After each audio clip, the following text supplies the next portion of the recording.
Welcome to MamasPlanted, the podcast where we dig deep, get rooted in Christ, and grow together through all seasons of motherhood. I'm Vanessa, your host, and I'm so excited you're here.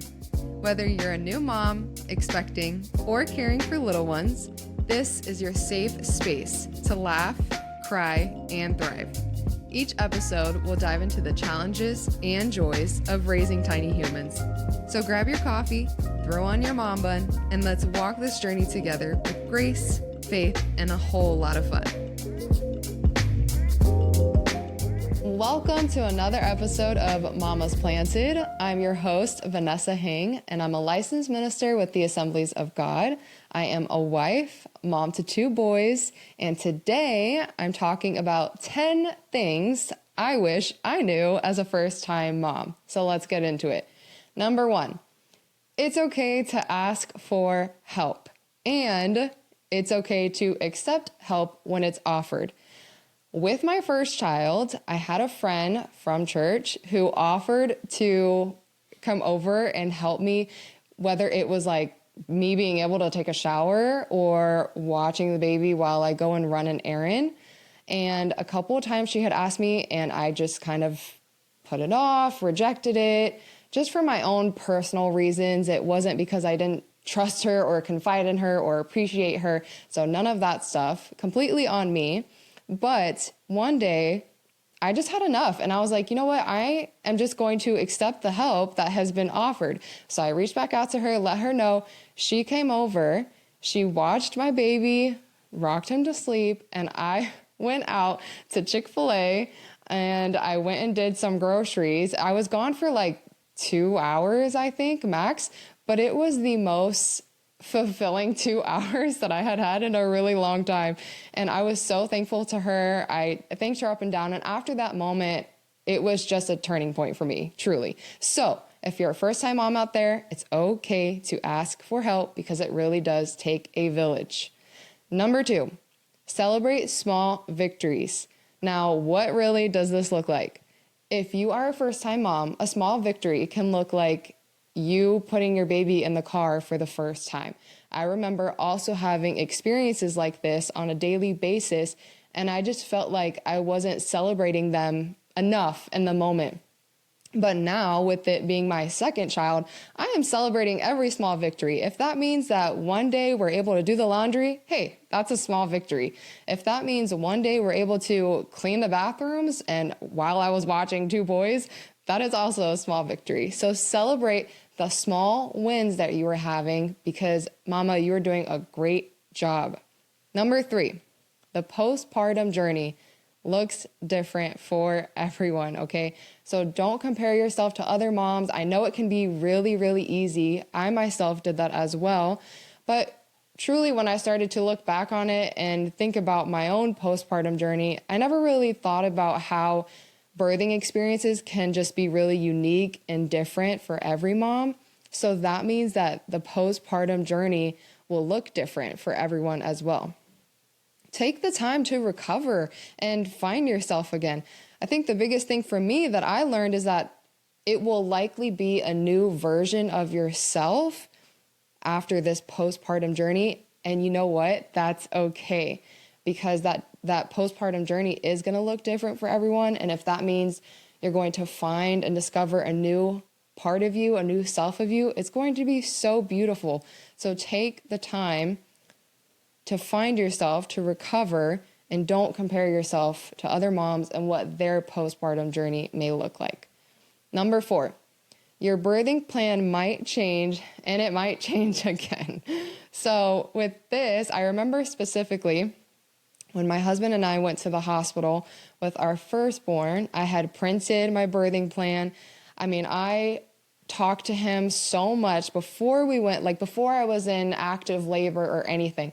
And I was like, hey, these are the very specific things that I want and need for this birthing experience, okay? And he was like, great, I got you. Like, go ahead and print it out. We're going to hand these out to the nurses. And that's exactly what we did when we were there. But then there's this thing called contractions, okay? And if you've never had them before, I don't want to be the first one to tell you, but they are pretty rough, okay? And I oh my goodness. I was like, on my birthing plan, I wrote down that I did not want to have an epidural because I was watching all these YouTube videos, reading these articles about how it could potentially have some pros and cons afterward. And I just wasn't going to do it. But then in the moment, when I hit, I think it was 6 centimeters, I started begging for that epidural. I was like, nope, I need the epidural right now. And my husband was like, no, it's fine. She said she's going to stick it out. And I was like, no, throw that birthing plan out the window. It's gone. We're done with that. And I did get the epidural. But it's fine because your birthing plan will change and it might change again. But you know what? That's okay. Every birthing experience is unique. So just remember that it's going to be your own experience and just own that either way. The most important part is that you're healthy and baby's healthy. Number 5, the nights won't always be so long. Do I need to say that again for a first-time mom who is listening at night right now? The nights won't always be so long. I promise you will sleep again. I wish I could tell you that they will sleep at 3 months, 4 months, 5 months. I wish I had an exact time frame for you. But just know that with our firstborn, he did not start sleeping through the night until he was 15, 16 months old. But every baby is different. And that actually happened because we sleep trained him and we were like, we need to sleep again. But the nights won't always be so long. Just as much as it maybe hurts to say this, or I should say, hear yourself saying this. Like, I know you're probably told this multiple times, but just soak in the time that you have with them. I know that those long nights, they're hard when you're getting up and you're making a bottle, or maybe you're nursing your baby, whatever it is really hard, and they're crying and you're exhausted and you're overwhelmed. I get that 100%, but they will grow up, they will grow out of this, they will sleep again, and you will sleep again too. So hang in there. Number 6, you're going to make mistakes. So just learn from them and move on. Listen, I could spend the rest of this podcast talking about the amount of mistakes that I have made with my kids, but I don't let that kind of like linger in my head, or I don't hold on to it. I honestly just, like, once that mistake happens, I kind of just learn from it and I grow from it. And if I'm able to talk to other moms about something that, you know, I made a mistake on, then I go ahead and let them know, like, hey, I messed up on that. So here's some advice, here's some wisdom on what I did to make that situation better. Number 7, breastfeeding can be challenging. So do what's best for you and your family. I could talk about this for a whole nother episode. So if that is something that you're interested in, please let me know in the comments below. Breastfeeding it feels like another full-time job, if I'm being honest with myself. Now, with my first and my second, I had 2 totally different experiences for, breastfeeding. The first time around, I had no idea what I was doing. I didn't ask enough questions, to be honest. I went to the pediatrician a couple times, and they told me that I needed to go ahead and supplement. So that's what we did, because we wanted to make sure that our firstborn was gaining weight, obviously, and staying on track and all that stuff, right? Second time around, totally different experience. He is almost 9 months old and we're still nursing. We are still doing the combination of like nursing and formula feeding, but it's more so been formula feeding if we're like out and about, or it's just a little bit easier. Maybe he seems hungrier that day or something of that nature. But it has been a totally different experience. The second time around, I got a lactation specialist. So if you're a first-time mom and you didn't even know that was a thing, that is a thing, and it is a game changer. So let me put you on right now. Lactation specialist. Most of the time, they are covered by insurance. So that is also a win. I would also reach out to your mom friends who have gone through the journey of breastfeeding and nursing, because every experience with a mom is going to be different, and you can always pull from what, mom over here has done compared to mom over here. So please reach out to your mom friends on this. Talk to your pediatrician. Make sure that you are kind of doing the research before that even happens, so that if you want to take that route, you're more aware of everything that could be going on with breastfeeding. Number 8, trust your instincts. I'm going to say it again. Trust your instincts. You are a mom for a reason, and you are your child's mom for a reason. If you are not comfortable with something, then please, be the advocate for your child. I know that when my husband and I went to the pediatrician with our first child, and then it happened again with our second, there are, in our experience, for our preference, I should say, there are certain vaccines that we didn't want. And I remember telling the pediatrician that, hey, we don't want vaccine, A, B, C, and D. And at first, I got a lot of pushback on that. And I started to second guess myself, oh, okay, maybe I should just get this if that's what they're saying. But then I really just remembered the conversation that my husband and I had about it, and we didn't want those certain vaccines. So I was like, you know what? No, I'm just going to go ahead and decline these right now, and whatever needs to happen is what needs to happen. After I gave my pushback to the pediatrician, they were like, you know what? That's fine. You are mom. You get to make those decisions. And I was like, oh man, because I am just not a confrontational person. So that was a struggle in itself. But I was just thinking, you are a mom for a reason. I get to be a mom to these 2 boys. And if they don't get to verbalize maybe what they need or don't need, or maybe they don't know yet, right? Because they're kids, my husband and I get to be their advocate. So I'm going to step up for them, and I'm going to say something, whether I think I'll get pushback from someone or not. So trust your instincts. Number 9, embrace the mess.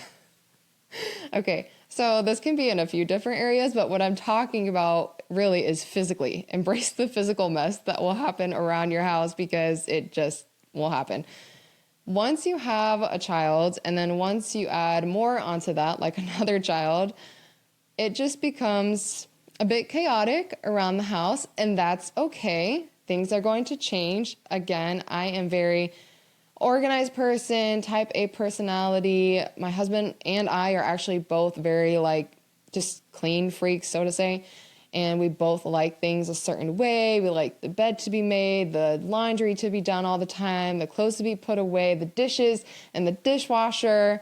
And that all has just really, I'm not going to say gone out the window, although some days it does feel like that. But it really has changed, and that's okay. At first, I think both of us were both really stressing about it and really focused on it.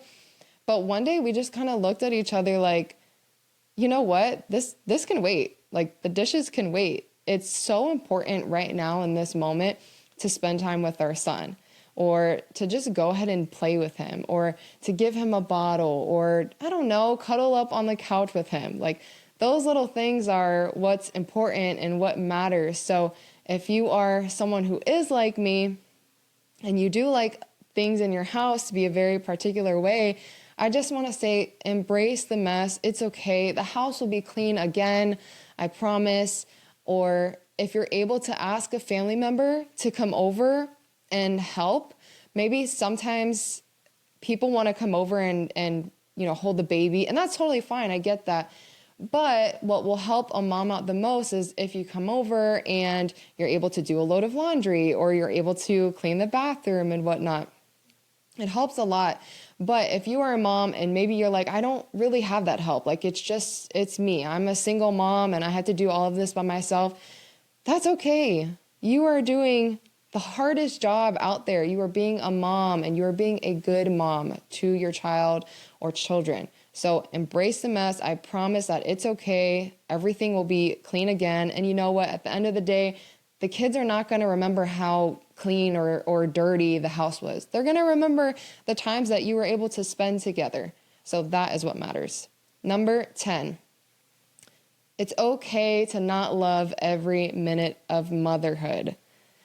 If you watch the second episode with Pastor Kaimana, when we were talking about mom guilt, she actually mentioned something relating to this as well. she was talking about how with her firstborn, she didn't have that like bond that she was hoping she was going to have instantaneously when she gave birth. She did say that she had a bit of a traumatic birthing experience, but in that moment, she didn't love motherhood. She didn't. And I know with me, I did have that instant connection with my son, like with my firstborn I'm thinking of, but he did have a season of colic, which is, if you're a first-time mom, maybe you're not sure what that is. That just means when a baby is inconsolable. So you try to feed them, burp them, change them. You try to do all the things to really help them to be comfortable and not cry anymore, because sometimes it's like a yelling cry. It can be very overwhelming, very exhausting to not only you, but to the baby as well. My firstborn had a season of colic, and I remember thinking, I cannot wait to get past this season. Now, in that season, I'll be honest, I did not love motherhood in that season. I just kind of got through it. I feel like I was kind of on autopilot sometimes, but I want to say that it's okay to not love every minute of it, because you are human. It's okay to be real. But honestly, in those moments, that's when I found myself praying the most. I was reaching out to God and letting him know how I was feeling. I was showing up with raw and authentic feelings to him and letting him know, like, Lord, help me to overcome this. Help me to overcome this kind of feeling of just trying to like rush past this season. And he did. The Lord has really helped me, because with my secondborn, I wouldn't say he has a season of colic, but he definitely has moments where he is crying inconsolably, not for hours on end, but he still is crying for a good amount of time. This time around, I am a lot more patient. I'm a lot more gentle. I know what works this time around. And I know that in those moments, what that really means is that I just need to press into the Lord even more. So I find myself praying and asking God for the strength that I need. So that's what I mean when I say that it's okay to not love every minute of it. Just use that time to press into the Lord, seek his face, what he would have for you, and ask him to be your strength in those moments. So that is my list of 10 things I wish I knew as a first-time mom. I would love to hear in the comments maybe what you would add to this list. Would you have a totally different list? I know that there are so many different things that we could talk about. So if you are watching and you already are a mom, I would love for you to comment and let me know your thoughts. If you are a first-time mom, I would love to know how this has helped you. Maybe come back to this episode right before you're about to have your baby. But I want to say thank you guys so much for listening in or watching on YouTube or Spotify. Really appreciate you guys. Thanks for joining me today on the MamasPlanted podcast. I hope you found a little inspiration to help you grow in your motherhood journey. If you enjoyed today's episode, please share it with a friend and help us spread the word. And don't forget to follow us on social media for encouragement and updates. You can find us on Instagram at MamasPlanted. Until next time, keep planting those seeds of faith and watch them grow.